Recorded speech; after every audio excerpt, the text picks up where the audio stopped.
ఒక ఆధ్యాత్మికమైన కార్యక్రమం. అందుకే మేము ప్రారంభించే ముందు నేను మా ఇందులాల కాకని అడిగిన, మహారాజ్ వస్తున్న ప్రేమ్ సింగ్ మహారాజ్ అంటే ఏమో కాక కొంచెం ఆరోగ్యం బాగలేదని అంటే మేము అన్న 10 నిమిషాలకు దుబ్బన కాక మహారాజును పట్టుకొని వచ్చారు. కాబట్టి ఇవాళ జనార్దన్ అన్న మాట్లాడి ఈ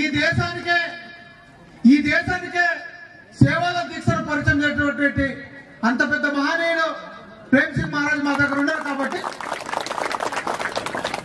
ఏకోపి గుణవాన్ పుత్ర నిర్గుణేన సతైరపి ఏకచంద్ర ప్రకాశేన నక్షత్రై కిం ప్రయోజనం అంటారు. కులములో ఒక గుణవంతుడు పుట్టిన కులము వెలియవాని గుణము చేతని. ఇవాళ అటువంటి ప్రకాశవంతమైన పుట్టుకనే కాబట్టి ఇవాళ 284 సంవత్సరాలైనా ఇవాళ సంత